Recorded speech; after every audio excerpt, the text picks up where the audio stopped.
मीका का ग्रंथ अध्याय 1। ईश्वर इज़राइल को दंड देता है। यूदा के राजा योताम, आहाज और हिजकिय्याह के दिनों में मोरेशेत के मीका को प्रभु की वाणी सुनाई पड़ी।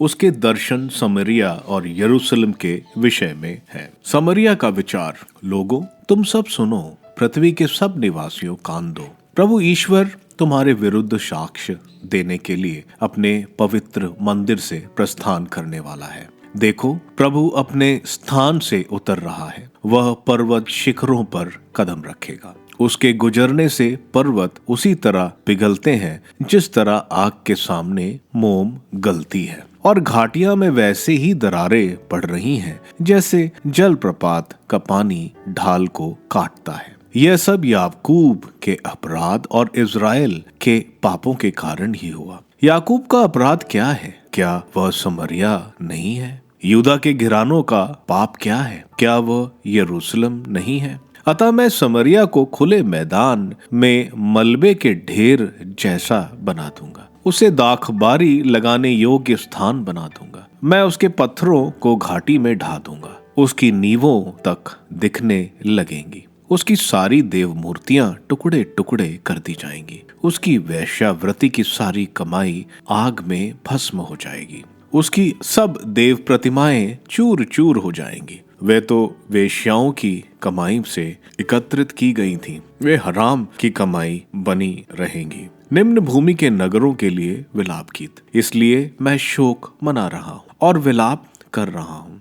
मैं नंगे पैर नंगे बदन घूमता फिरूंगा। मैं सियार की तरह हुआ हुआ करूंगा। मैं शतुरमुर्ग के समान विलाप करूंगा। प्रभु ईश्वर ने उसे मारा है जिसे असाध्य घाव उत्पन्न हो गया है। यूदा भी इस चोट से अछूता नहीं। वह मेरी प्रजा को ढयोड़ी, हाँ यरूशलेम तक पहुंच गई है। गत में इसकी चर्चा ना करना, रोना एकदम नहीं। बेत ला लफरा में धूल में लौटते रहना। शाफीर के निवासियों, नंगे हो और लज्जा से भरे अपने मार्ग पर चले जाओ। सनान के निवासियों, बाहर मत निकलो। मजबूत नींव के होते हुए भी बेत इस्राएल उखड़ा गया है। मरोद के निवासी रक्षा की प्रतीक्षा कर रहे हैं, क्योंकि प्रभु से आई हुई विपत्ति यरूशलेम के द्वार तक पहुंच गई है। लाकीश के निवासियों, रथों में घोड़े जोतो। तुम ही तो पहले सिय्योन की पुत्री के पाप के कारण रहे, तो क्योंकि तुम में से ही इज़राइल के अपराधों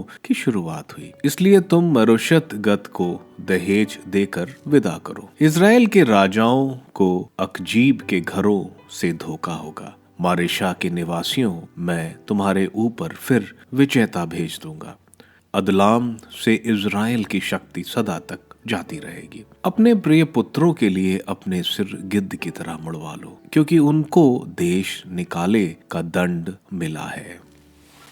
मीका का ग्रंथ अध्याय 2। धनियों के शोषण के विरुद्ध। धिक्कार उन लोगों को जो अधर्म की योजना बनाते और शैया पर पड़े हुए बुराई सोचा करते हैं। वे उठते ही ऐसा करते हैं क्योंकि उनके हाथ में शक्ति है। यदि वे किसी खेत के लिए लालच करते हैं तो उसे ले लेते हैं। यदि किसी घर पर उनकी आंख लग जाती तो वे उसे हथियाते हैं। वे मनुष्य और उसके घर को, मालिक और उसकी संपत्ति को अपने अधिकार में कर लेते हैं। इसलिए प्रभु उन लोगों से ये कहता है, मैं तुम पर एक ऐसी विपत्ति भेजने की सोच रहा हूँ जिसका भार तुम अपने कंधों से उतार नहीं सकोगे और फिर सीधे होकर चल नहीं सकोगे। यह तुम्हारे लिए घोर संकट का समय होगा। उस दिन लोग तुम्हारे विषय में उपहास का गीत गाएंगे और तुम लोग इस तरह विलाप करोगे, हमारा सर्वनाश हो गया है। प्रभु ने अपनी प्रजा की भूमि को विदेशियों को दे दिया। इसने विधर्मियों में हमारे खेत बांट दिए। कौन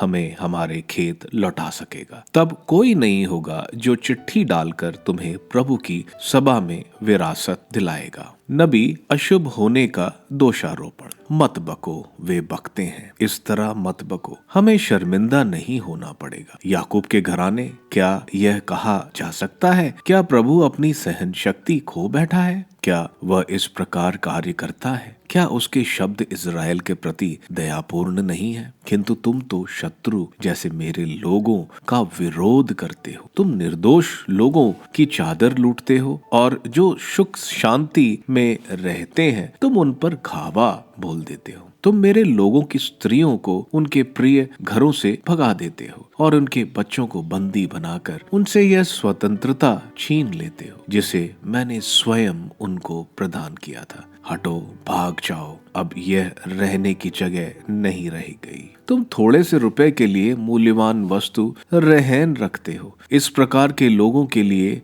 ऐसा झूठा नबी पसंद आएगा जो अनाप शनाप बकते फिरेगा और नबुवत करेगा। शराब पियो, नशा जम जाने दो, पुनः निर्माण की प्रतिज्ञा। मैं याकूब के समस्त घरानों को और इज़राइल के बाकी लोगों को बुला भेजूंगा और एकत्रित करूंगा। बाड़े में भेड़े के झुंड की तरह या रखवाले के साथ चारागाह में रेवड़ की तरह तुम निडर रहोगे। उनका नेता उनके आगे आगे चलेगा, वह उसके पीछे पीछे चलकर द्वार को पार कर बाहर निकलेंगे। उनका राजा उनके आगे आगे चलेगा और प्रभु ईश्वर उनका नेतृत्व करेगा।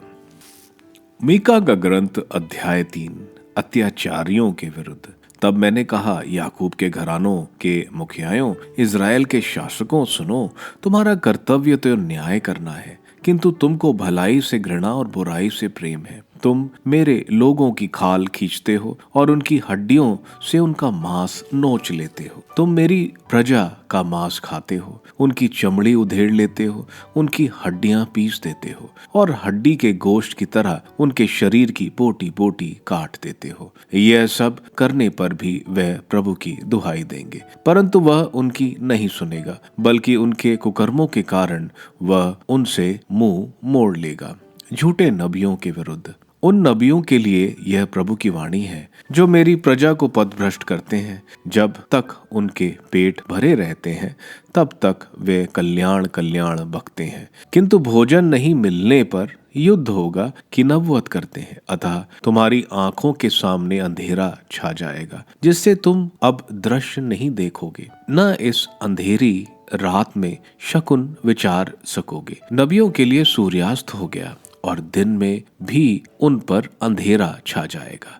दृष्टाओं और सगुनों दोनों को लज्जा के कारण सिर झुकाना पड़ेगा।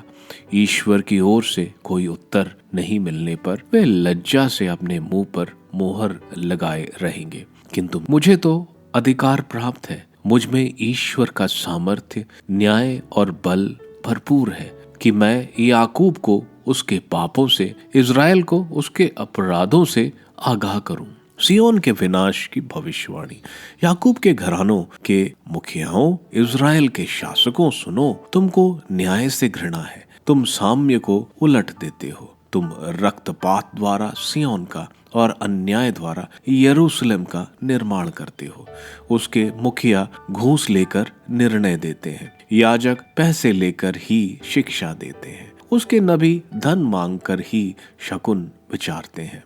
यह सब करने पर भी वह प्रभु की शरण जाकर कहते हैं, प्रभु हमारे बीच में है, हम पर कोई विपत्ति नहीं आएगी। अतः तुम्हारे कारण सियोन जुता हुआ खेत हो जाएगा, यरूशलेम खंडरों का ढेर और मंदिर का पर्वत जंगल। मीका का ग्रंथ अध्याय 4, सियोन की प्रतिज्ञाएं। प्रभु का राज्य। भविष्य में प्रभु के मंदिर का पर्वत पहाड़ों से ऊपर उठेगा और पहाड़ियों से ऊंचा होगा। लोग बड़ी संख्या में यहाँ आएंगे, बहुत से राष्ट्र यह कहकर यहाँ के लिए प्रस्थान करेंगे, आओ हम प्रभु के पर्वत याकूब के ईश्वर के मंदिर चल दें, जिससे वह हमें अपने मार्ग सिखाए और हम उसके पथ पर चलते रहे। क्योंकि सियोन में संहिता प्रकट होगी और यरूशलेम से प्रभु की वाणी। वह असंख्य लोगों का शासन करेगा और दुर्वृत्ति शक्तिशाली राष्ट्रों के आपसी झगड़े मिटाएगा। वह अपनी तलवार के पीट पीट कर फाल और अपने भाले को हसिया बनाएगा। राष्ट्र एक दूसरों पर तलवार नहीं चलाएंगे और युद्ध विद्या की शिक्षा समाप्त हो जाएगी। इस प्रकार सब लोग अपने अपने अंगूर और अंजीर के पेड़ के नीचे शांतिपूर्वक बैठेंगे, क्योंकि विश्वमंडल के प्रभु ने स्वयं ये कहा है, राष्ट्रों के लोग अपने अपने देवता के नाम पर चलते हैं, पर हम सदा सर्वदा प्रभु ईश्वर के ही नाम नाम पर चलते रहते हैं। प्रभु ये कहता है,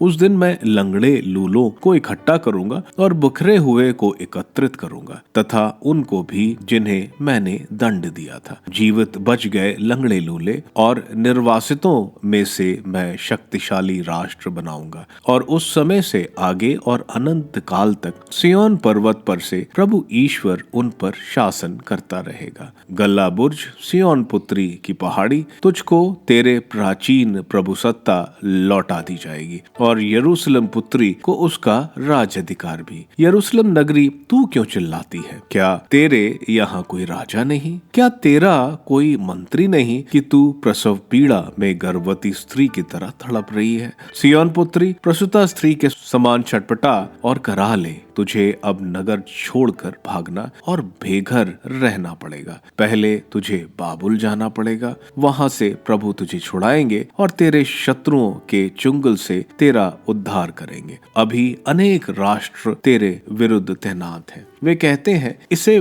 भ्रष्ट कर दिया जाए कि हम सिय्योन के पतन पर आनंद मनाएं। किंतु वे प्रभु के विचार क्या जानते? वे प्रभु की यह योजना क्या समझते हैं कि उसने उनको वैसे ही इकट्ठा किया है जैसे खलियान में पूले इकट्ठे किए जाते हैं। सिय्योन पुत्री, उठकर धावरी कर। मैं तेरे सींग लोहे के और तेरे खुर कांसों के बना दूंगा, जिससे तू अनेक राष्ट्रों को रौंद सकेगी। तू उनकी संपत्ति लूट कर प्रभु को समर्पित कर, उनका धन समस्त पृथ्वी के प्रभु के चरणों में सौंप दे। अब तू दीवार के भीतर हट जा और किला बंदी ठीक कर, क्योंकि शत्रुओं ने घेरा डाल रखा है कि वे इजराइल के शासक के मुंह पर तमाचा मारे।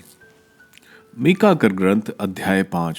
बेथलेहम एफ्राता, तू यूदा के वंशों में छोटा है, जो इजराइल का शासन करेगा वह मेरे लिए तुक्ष में उत्पन्न होगा। उसकी उत्पत्ति सुदूर अतीत में अत्यंत प्राचीन काल में हुई है, इसलिए प्रभु उन्हें तब तक त्याग देगा जब तक उसकी माता प्रसव न करे। तब उसके बचे हुए भाई इजराइल के लोगों से मिल जाएंगे। वह उठ खड़ा हो जाएगा, वह प्रभु के सामर्थ्य से तथा अपने ईश्वर के नाम के प्रताप से अपना झुंड चराएगा। वे सुरक्षा में जीवन बिताएंगे, क्योंकि वह देश के सीमांतों तक अपना शासन फैलाएगा और शांति बनाए रखेगा। जब असुरी लोग हमारे देश पर आक्रमण करेंगे और हमारी भूमि में घुसपैठ करेंगे, तब हम उनके विरुद्ध 7 चरवाहों और 8 शासकों को नियुक्त करेंगे। वे तलवार से असुर को और निम्रोद को हाथ में तलवार लिए हाँक देंगे।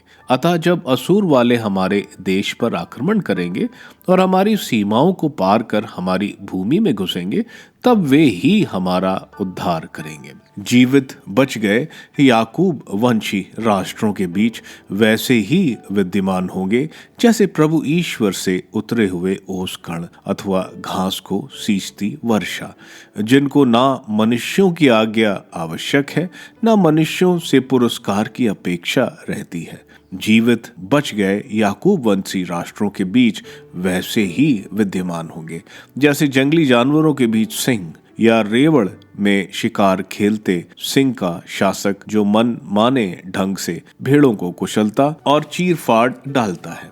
उसे किसी से डर नहीं। तू अपने विरोधियों पर हाथ उठाओ और तेरे सब शत्रु परास्त हो जाए। प्रभु ये कहता है, उस दिन मैं तेरे सब घोड़ों को नष्ट करूंगा, तेरे रथों को चूर चूर करूंगा। मैं तेरे देश के सब नगरों को ध्वस्त कर दूंगा और तेरे सारे गढ़ों को ढा दूंगा। मैं तुझसे किया जा रहा जादू टोना समाप्त कर दूंगा और शकुन विचारना बंद कर दूंगा। मैं तेरी देव मूर्तियां ध्वस्त कर दूंगा और तेरा पूजा स्थान भी, और तू अपने हाथ की बनाई वस्तुओं की पूजा नहीं कर सकेगा। मैं तेरे यहाँ की अशोष देवी की मूर्तियां उखाड़ दूंगा और तेरे नगरों का विनाश करूंगा। जो राष्ट्रों में विधान का पालन नहीं करते, मैं उनसे भयंकर क्रोध से बदला लूंगा। मीका का ग्रंथ अध्याय 6। ईश्वर के सामने प्रजा का विचार। प्रभु का यह कहना सुनो, उठो, पहाड़ों के सामने अपनी सफाई दो, पहाड़ियों को अपनी बातें सुनाओ, पर्वतों पृथ्वी को संभालने वाले चिरस्थायी खंभों, प्रभु का मुकदमा सुनो। वह इजराइल पर अभियोग लगा रहा है, मेरी प्रजा, मैंने तुम्हारा क्या अपराध किया है? मैंने तुमको क्या कष्ट दिया है, मुझे उत्तर दो। मैं तुमको मिस्र से निकाल लाया, तुमको दास्ता के घर से छुड़ाया। मैंने पथ प्रदर्शक के रूप में मूसा, हारून और मरियम को तुम्हारे पास भेजा। मेरे लोगों, याद करो कि मोआब के राजा बालाक ने कैसे कुचक्र रचा था और बओर के पुत्र बलियाम ने उसे कैसे उत्तर दिया था। यदि रहे कि शिटम से गलगल तक क्या क्या हुआ था, जिससे तुम प्रभु के उद्धार के कार्यों को समझ सको। मैं क्या लेकर प्रभु के सामने आऊंगा और सर्वोच्च ईश्वर को दंडवत करूंगा? क्या मैं होम लेकर उसके सामने आऊंगा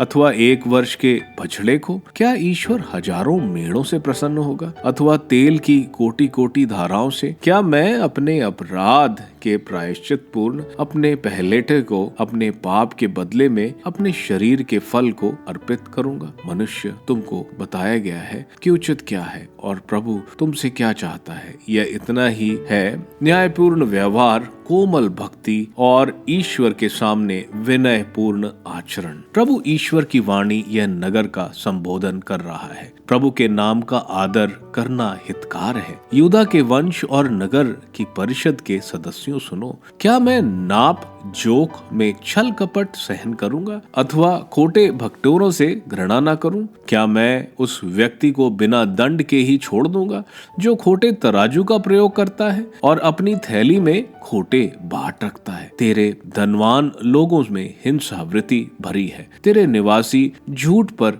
झूठ बोलते हैं और उनके बातचीत कपट पूर्ण होती है। इसलिए तेरे पापों के कारण ही मैंने तुझ पर आहत करना और तेरा विध्वंस करना प्रारंभ किया है। तू खाएगा पर भूख मिटेगी नहीं, पेट हमेशा खाली रहेगा। बचाने पर भी तू कुछ ना संचित कर सकेगा। जो कुछ बचेगा भी उसे दूसरे आकर तलवार के बल पर छीन लेंगे। तू बोएगा किंतु काट नहीं पाएगा। भले ही तू जैतून का तेल निकालेगा पर उसे अपने ही बदन पर कभी ना लगा पाएगा। तू अंगूर का रस निचोड़ेगा किंतु अंगूरी नहीं पी पाएगा। तूने तो ओमरी के विधानों का पालन किया, आहाब के घरानों की सब रीतियों का अनुसरण किया और अपने रहन सहन में उनका अनुकरण भी किया। अतः मैं तुझको उजाड़ दूंगा और तेरे निवासियों को उपहास का पात्र बना दूंगा। तुझे दूसरी जातियों की निंदा सहनी पड़ेगी। मीका का ग्रंथ अध्याय 7। व्यापक अन्याय। हाय, मनचाही वस्तु नहीं मिलती।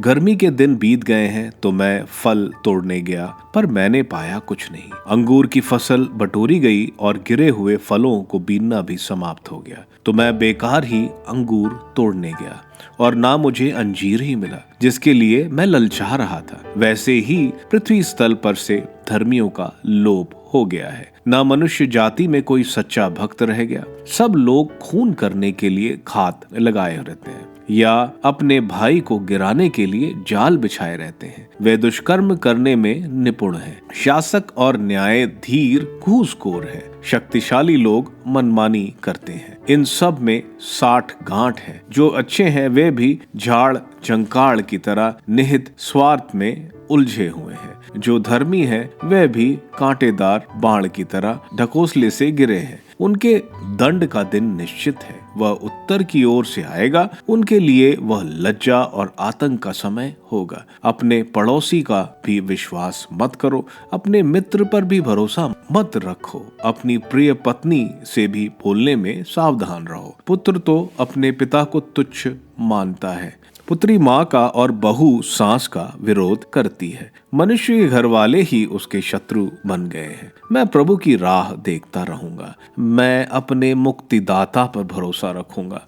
मेरा ईश्वर मेरी प्रार्थना स्वीकार करेगा। सियोन का अपमान। मैं अपने शत्रुओं के उपहास का कारण ना बनूं। मैं गिर गया हूं किंतु खड़ा हो जाऊंगा। मैं अंधकार में बैठा हूं किंतु प्रभु मेरी ज्योति है। मैंने प्रभु के विरुद्ध पाप किया है, इसलिए मुझे तब तक उसका क्रोध सहना पड़ेगा जब तक वह मेरे मामले पर विचार ना करे और मुझे न्याय ना दिलाए। वह मुझे ज्योति तक ले जाएगा और मैं उसके न्यायप्रियता के दर्शन करूंगा। यह देखकर मेरी उस बेरीन का मुंह बाकर रहना पड़ेगा जिसने मुझे यह कहकर चिढ़ाया था, प्रभु तेरा ईश्वर कहाँ है। वह गली के कीचड़ की तरह पद्दलित कर दी जाएगी। तब मेरी आंखें उसे घूर कर तृप्त हो जाएंगी। पुनः निर्माण। यरूशलेम, तुझे अपना प्राचीर पुनः खड़ा करने का दिन आएगा। उस दिन तेरी सीमा का विस्तार होगा। उस दिन असूर से मिस्र तक के, मिस्र से फरात नदी तक के, एक समुद्र से दूसरे समुद्र तक के और एक पर्वत से दूसरे पर्वत तक के लोग तेरी शरण आएंगे। उसके निवासियों के दुष्कर्मों के प्रतिकार स्वरूप पृथ्वी उजाड़ हो जाएगी। विजातियों के विरुद्ध प्रार्थना। तू अपना डंडा लेकर अपनी प्रजा, अपनी विरासत की भेड़ें चराने की कृपा कर। वे जंगल और बंजर भूमि में अकेले ही पड़ी हुई हैं। प्राचीन काल की तरह उन्हें बाशान तथा गिलियाद में चरने दे। जिन दिनों में तू हमें मिस्र से निकाल लाया, उन्हीं दिनों की तरह हमें चमत्कार दिखा। यह देखकर विजातियों को हताश होना पड़ेगा। चाहे वह कितनी भी शक्तिशाली रहे हों, कोई दांतों तले उंगली दबाए रहेगा और कौन कान पर हाथ रखे रहेगा। वे सांप के समान धूल चाटेंगे, जमीन पर रेंगने वाले कीड़े की ही तरह वे कांपते हुए अपने गड्ढों से बाहर निकलेंगे और भयभीत होकर प्रभु हमारे ईश्वर के सामने आएंगे। प्रभु ईश्वर, तू ही उनके भय का कारण है। ईश्वर की क्षमा की प्रार्थना। तेरे सदृश कौन है ऐसा ईश्वर है जो अपराध हरता और अपनी प्रजा का पाप अनदेखा करता है, जो अपना क्रोध बनाए नहीं रखता बल्कि दया करना चाहता है। वह फिर हम पर दया करेगा, हमारे अपराध पैरों तले रौंद देगा और हमारे सभी पाप गहरे समुद्र में फेंकेगा। तू याकूब के लिए अपनी सत्य प्रतिज्ञता और इब्राहिम के लिए अपनी दयालुता प्रदर्शित करेगा, जैसे कि तूने शपथ खाकर हमारे पूर्वजों से प्रतिज्ञा की है।